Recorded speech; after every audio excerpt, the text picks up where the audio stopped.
Hello YouTube, CivilianSnowman here, and today I'm going to review Transformers Revenge of the Fallen, which is of course the sequel to the first Transformers movie, directed by Michael Bay. I must warn you, this review will contain spoilers. The plot follows Sam Witwicky's misadventures with the Autobots.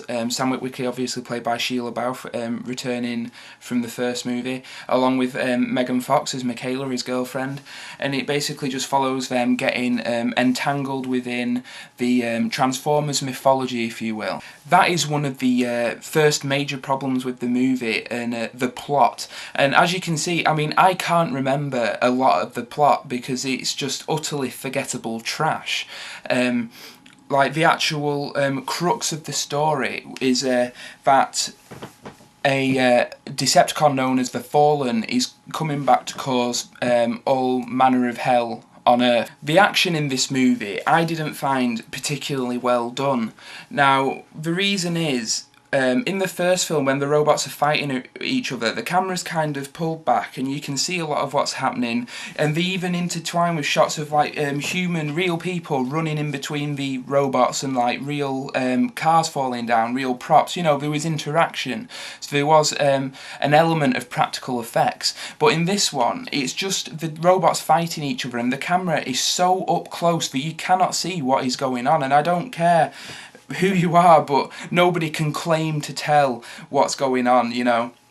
And not only that, but now that they've taken out most of the practical effects with the human characters running in between them and all of that, it looks like you just, well, to me, it felt like I was watching somebody else play a really cool video game. This film, to me, felt like a low-rent director trying to do an impression of a Michael Bay movie. You know, trying to recapture the spectacle and everything. And I think this just comes from Bay himself amping up everything that was bad in the first film, such as the misplaced comedy and the racial stereotypes. He cranks that up to 11. That brings me to one of my main points, and that is the racial stereotypes. Now, I've already gone over some of this in my Friendly Neighbourhood Snowman update, but I need to go over it again in the actual review.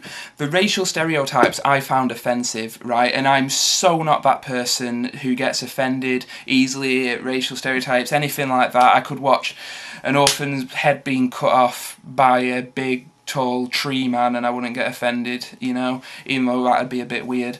I don't get offended at anything, but watching the two characters of the twins, the Autobots, I actually sat there thinking, how the fuck did they get away with this? Now, not only the characters are black stereotypes, and they have, the designs have big lips, buck teeth, a gold tooth, and they emphasise the fact that these characters can't read and they talk street slang and jive and all that shit, you know. And I honestly thought, while I was sat there, I thought to myself, if I was black, I'd be so pissed at this.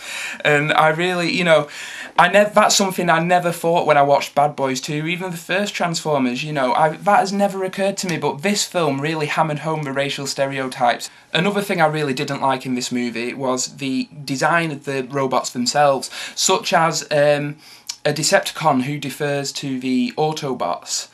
He's a really old robot, and instead of just have him be another Autobot, whatever, they give him a beard and a cane.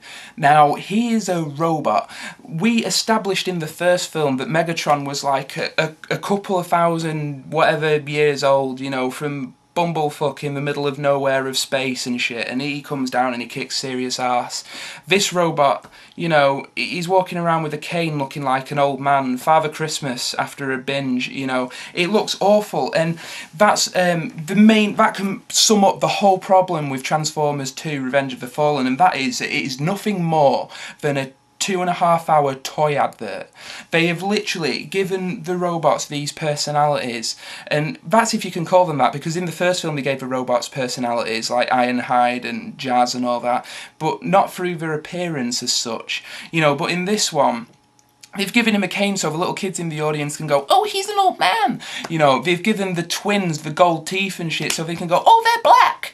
You know, it's stupid. It really is. It completely misses the point. The first one did the personalities of the robots well. You know, why wouldn't they just do that again? If it ain't broke, don't fix it. Something that actually kind of tore me while I was watching it is at the end battle with Optimus Prime, in which he essentially becomes a cannibal and takes apart this old Transformer, wears his body to destroy, I think, a machine that destroys the sun, right? I honestly don't know because I was kind of half asleep at this point. One problem with this battle scene is it's over in about 30 seconds, and that's Optimus Prime shooting the machine and whatnot, you know, and it's all done. That's bad. That is not a good climax to a movie like this. However, at that point, I was getting ready to kill myself if the film didn't finish, so I was relieved that it was over that quick.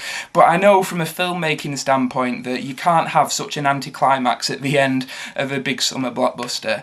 But to me, the whole film was an anticlimax. Anybody who takes an interest in the production news of Hollywood movies, which I do, you know, I like to follow productions. I followed the production of Terminator Salvation, and it's quite interesting to see how it goes. Well, it was reported in the news that Shia LaBeouf had a car accident in which he lost a couple of his fingers. And I think he lost them anyway, or crushed them, whatever. And they had to write that into the Transformers 2 plot, and I was always curious how they were going to write it in.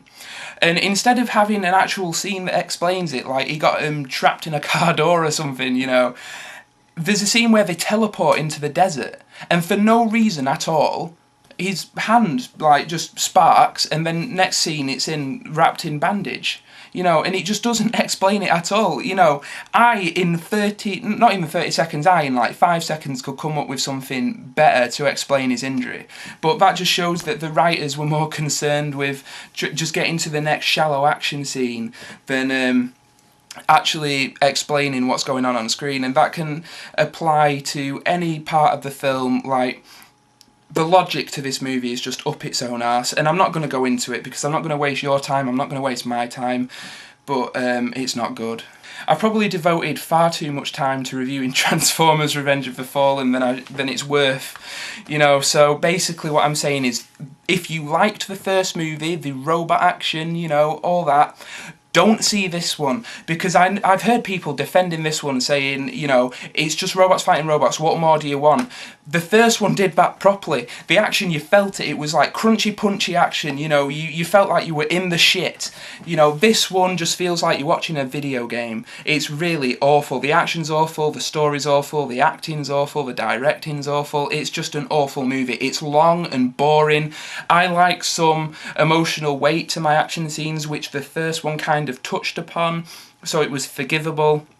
This one just, you know, it's just an excuse to sell toys. It's just terrible. So I would say avoid this film. Out of 5 stars, I usually rate my films out of 5 stars, I would give it 1 star. I think this is the first film I've given 1 star. It is just, I can't sum up how crap it is, really. And I know that people are going to defend it. Oh, and I weep for those people, because I was always a defender of the first film. You know, as a shallow action movie, I really enjoyed it. But there is no way I can defend this one. It's just, go back, anyone who's planning on defending Transformers 2, go back and watch the first one and tell me that this one's actually good. You know, it's just not. So that is my review of Transformers Revenge of the Fallen. I just want to do a couple of quick messages. My girlfriend has set up a YouTube account in which she reviews makeup and shows you how to do like good outfits on a budget and shit like that. She's called Miss Style Tips 101. You'll find her on my subscribers list. Any girls in the audience, which I think there's like one of you, you know, if you're remotely interested, or guys for that matter, you know, if you like a bit of makeup, subscribe to her and whatnot, or just do me the favour. Subscribe to her, I'm sure she'll really appreciate it. And another thing is, I set up a group movie review channel, which some of you already know about, called TheCigaretteBurns, in which me and a group of others, we all review the same movie, so you get a full spectrum of opinions on it. The first movie we're reviewing is Heat. We're like halfway through the reviews, so please check that out. I'll probably link it in the subscription box, which will be like over there, and please subscribe to that and spread the word. And thank you very much for listening. So this is CivilianSnowman signing out. I'll see you later. Bye.